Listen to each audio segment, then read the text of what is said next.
Hi అండి అందరికీ.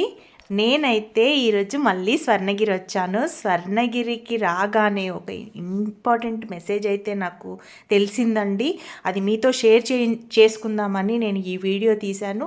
అలాగే మా చెల్లి కూడా వచ్చింది. ఈ వీడియో మాత్రం స్కిప్ చేయకుండా చూడండి. మీకు ఆ మెసేజ్ కావాలంటే ఖచ్చితంగా ఈ వీడియో చూడాల్సిందే. చూడండి, మా చెల్లి నేను ఇద్దరం కలిసి స్వర్ణగిరి అయితే వచ్చాము. అనుకోకుండా నైట్ టైం రావడము చాలా మంచి అనిపించింది మాకు. మేము స్టెప్స్ ద్వారా కాకుండా రోడ్ ద్వారా నడుచుకుంటూ వెళ్తున్నామండి కొండపైకి. చాలా బాగుందండి లైటింగ్లో స్వర్ణగిరి, చాలా బాగా అనిపించింది. మీరు కూడా ఒకసారి మీకు చూపించాలని నేను ఇలా వీడియో తీశాను. చూడండి, చాలా బాగుంది. మీరు ఎప్పుడైనా రావాలనుకున్నప్పుడు నైట్ టైం రండి, చాలా బాగుంటుంది. 6:30కి వచ్చారనుకోండి 8-9 వరకు కూడా ఉండొచ్చు. రాగానే గరుడ స్వామి మాకు దర్శనం ఇచ్చారు. కానీ నేను ప్రతిసారి వస్తున్నాను కానీ స్వామిని అయితే దర్శనం చేయించలేకపోతున్నాను. ఎందుకంటే లోపలికి మొబైల్స్ నాట్ అలౌడ్ అండి. ఖాళీ అక్కడి వరకే, బయట మాత్రమే పరిమితం అండి.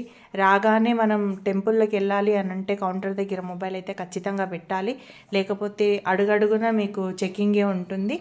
చూడండి, ఏకాదశి కాబట్టి ఆ రోజైతే లైన్ చాలా ఉందండి, రష్ కూడా చాలా ఉంది.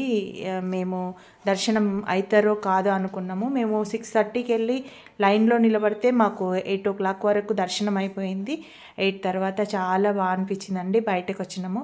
అక్కడ నాట్యభంగిమలో ఉన్న హనుమంతుడిని చూసారా అండి? అక్కడ హనుమంతుడిని దర్శనం చేసుకున్నాము. ఇంకా జలనారాయణ స్వామిని చూపించడము ఒకటి మిగిలిపోయింది. మా చెల్లినైతే జలనారాయణ స్వామి దగ్గరికి తీసుకెళ్ళానండి. పబ్లిక్ అయితే చాలా ఉన్నారు.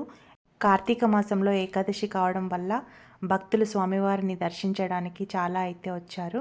మీకు ఒక మెసేజ్ చెప్తా అన్నాను కదండి. ఆ మెసేజ్ ఏంటంటే, స్లీవ్లెస్ తోటి కానీ, జీన్స్తో కానీ, వితౌట్ చున్నీతో కానీ, నెత్తి వీరబోసుకొని కానీ టెంపుల్కి రాకూడదు.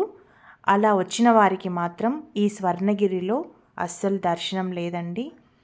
నిజం చెప్తున్నాను. ఎందుకంటే సెక్యూరిటీ గార్డు నా ముందే ఒక అమ్మాయిని చాలా చెప్పి అసలు దర్శనానికి కూడా పంపించలేదు. సో మీకు కూడా ఈ మెసేజ్ చెప్తున్నాను. అందుకే నేను స్కిప్ చేయకుండా చూడమని కూడా చెప్పానండి. ఇంకా మాకు టైం అవుతుంది, లేట్ అవుతుంది, చీకటి అయిపోతుంది. మేమిద్దరమే ఉన్నాం కాబట్టి మాకైతే అక్కడ బస్సు రెడీగా ఉందండి. మేము వచ్చేటప్పుడు ఆటోలో వచ్చాం, వెళ్ళేటప్పుడు మాత్రం బస్సులో వెళ్తున్నాము. ఓకేనా? బాయ్ అండి. ఈ చిన్ని వీడియోని ఆదరించి లైక్ చేయండి, షేర్ చేయండి. ప్లీజ్ సబ్స్క్రైబ్ అయితే తప్పకుండా చేసుకోండి.